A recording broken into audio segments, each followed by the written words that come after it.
அனைவருக்கும் வணக்கம். நம்ம இந்த வீடியோவில் டிஎன்பிஎஸ்சி குரூப் 2ல் கேட்ட கொஸ்டின் எப்படி சால்வ் பண்ணலான்னு பார்க்கலாம். ஒரு மனிதர் ரூபாய் 500க்கு 12 மேசைகள் மற்றும் நாற்காலிகளை வாங்குகிறாரு. ஒரு மேசையின் விலை 50ம் ஒரு நாற்காலியின் விலை 40க்கும் வாங்குகிறார் எனில் அவர் வாங்கிய நாற்காலி மற்றும் மேசையின் விலையின் விகிதத்தை காண்கன்னு கேட்டிருக்காங்களா. இல்லை விலையின் விகிதம் இருக்குது பார்த்தீங்களா இல்லையா. விலையின் விகிதம் அப்படிங்கிறது தமிழில் கொடுத்துருக்காங்க. ஆனால் ஆங்கிலத்தில் பார்க்கும்போது விலையின் விகிதம் அப்படின்னு இல்லை. What is the ratio of the number of the chairs and tables மட்டும்தான் இருக்குது. மற்றபடி ப்ரைஸ் எதுவுமே கொடுக்கல இதில். அப்போ இதில் பார்த்திங்கன்னா தமிழில் தப்பாக இருக்குது, இது இருக்கக்கூடாது. சரியா? அப்போ நம்ம எப்படி சால்வ் பண்ணலாம் அப்படின்னு பார்த்திங்க அப்படின்னா, நம்ம மேசைகள் டீன்னு வச்சுக்கிடலாம், நாற்காலிகள் சேர் அப்படிங்கிற சீன் வச்சுக்கலாம். ரைட்டா? மேசைகள் டேபிள் அப்படிங்கிறனால டி, நாற்காலி சேர் அப்படிங்கிறனால சீன் வச்சுக்கிட்டேன். அப்போ மொத்தம் 500 ரூபாய்க்கு பொருள் வாங்கியிருக்கிறாரா. மொத்த எண்ணிக்கை பார்த்திங்க அப்படின்னா 12ன்னு கொடுத்துருக்காங்க. அப்போ நம்ம டேபிளோட எண்ணிக்கை ப்ளஸ்ஸு சேரோட எண்ணிக்கை கூட்டும் போது 12ன்னு வரணும். அப்புறம் பார்த்திங்க அப்படின்னா ரெண்டு பொருளை ரேட்டை கூட்டும்போது பார்த்திங்கன்னா 500ன்னு கிடைக்கணும். அப்போது எத்தனை சேர்ன்னு எத்தனை டேபிள்னு தெரியலை.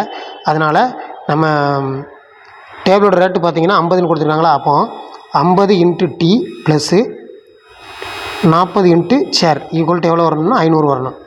அப்போ இந்த சமன்பாடு போட்டாலே சால்வ் பண்ணிடலாம். அப்போ என்ன பண்ணலாம்னா இந்த ரெண்டு சமன்பாடை ஈக்குவல் பண்ணலாம். ஈக்குவல் பண்ணும்போது பார்த்திங்கன்னா கீழே 50ஆல் பெருக்கிடலாமா. அப்போ என்ன வரும் அப்படின்னா இந்த சமன்பாடுக்கு பதிலாக என்ன வரும் அப்படின்னா 50t ப்ளஸ் 50c இதை பெருக்கும்போது பார்த்திங்கன்னா 600 அப்படிங்கிறது கிடைக்கும். சரியா? அப்போ என்ன பண்ணலாம் அப்படின்னா இதில் மைனஸ் போட்டுக்கலாமா. மைனஸ் போட்டோம்னா டீ அடிச்சிடலாம் ஃபுல்லாக. அப்போ 40லேருந்து 50 கழிச்சோம்னா 10 சீன் கிடைக்கும், -10 சீன் கிடைக்கும்.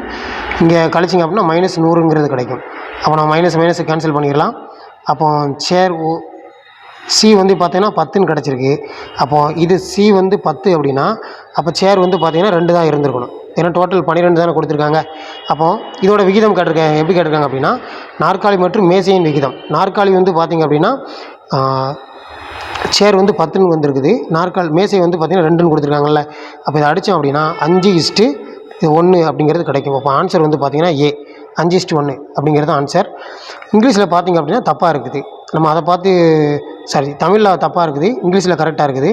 நம்ம மேக்ஸிமம் இந்த மாதிரி கொஸ்டின் டவுட் இருந்துச்சு அப்படின்னா நம்ம ஆங்கிலத்தில் பார்த்து சால்வ் பண்ணுறதே பெட்ரு. அப்போ என்ன பண்ணலாம் அப்படின்னா இவங்க கணக்கில் கேட்ட மாதிரி பார்த்திங்கன்னா விலையின் விகிதம் கேட்டிருந்தாங்க அப்படின்னா இப்போது 2 மேசை தானே, ஒரு மேசையின் விலை 50னா 2 மேசையின் விலை 100. 10 ஒரு சேர் 40னா 10 சேர் 400ன்னு கொடுத்துருப்பாங்க. இதை அடித்தோன்னா நமக்கு 4:1ன்னு வரணும். ஆனால் 4:1 ஆப்ஷனில் இல்லை. அதனால் இந்த விலைன்னு கொடுத்தா தப்பு. அப்போ ஆன்சர் பார்த்திங்கன்னா 5:1.